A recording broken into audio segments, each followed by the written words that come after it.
Have you ever been referred to a real estate agent only to find out later that nothing was really being done? This is exactly what happened on this probate listing. And by the time the personal representative contacted me and signed the listing agreement, we had a foreclosure date looming about 75 days away. On top of that, we were dealing with a City of Phoenix code violation involving illegally dumping and even a scam targeting landscapers. My name is Zubrycki with RE/MAX Fine Properties. I'm the BJJ broker and I've been fighting for my clients since 2001. I help personal representatives, trustees, heirs, and beneficiaries sell inherited and probate real estate throughout Maricopa County, Arizona. In this video, I want to walk you through another real estate listing that I sold for an estate and some of the challenges we had to work through to get it closed. The personal representative had originally been referred to a real estate agent by their probate attorney. The agent had little or no contact with the personal representative. When you are dealing with probate real estate, time, communication, and planning are extremely important. Personal representative needs to understand what the property may be worth, what expenses may be involved, and what the selling process looks like,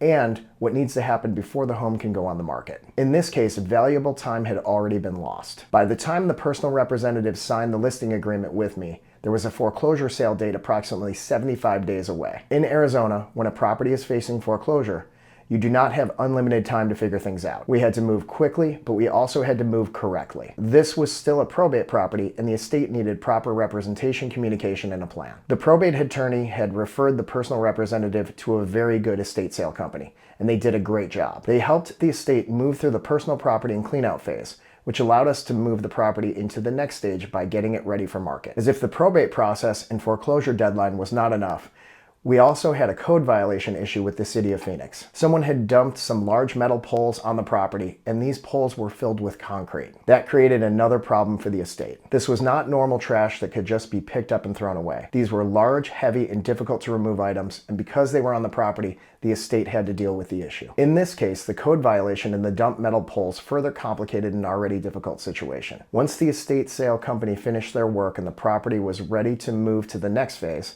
I helped coordinate the final steps to get the home ready for market. We had the home cleaned, prepped, photographed, marketed, and placed in the MLS. As if all the other issues we were dealing with weren't enough, there was also a scam connected to this property. Someone was using the property address as part of a check overpayment scam targeting landscapers. I've included a link to that video explaining what the scam is in the description of this video. Despite all of the extenuating circumstances, we got the property cleaned, prepped, listed, marketed, and sold for the estate before the foreclosure date. This was not a perfect situation. It involved probate. It involved a looming foreclosure date. It involved lost time before I was hired. It involved an estate sale and cleanout. It involved property prep. It involved a City of Phoenix code violation for illegal dumping. And it even included a scam activity connected to the property. And I still got it done. The biggest takeaway is this. If you are a personal representative or trustee, you do not have to use the real estate agent someone else refers you to. And when you are dealing with inherited real estate, especially if there are deadlines, mortgage issues, foreclosures, deferred maintenance,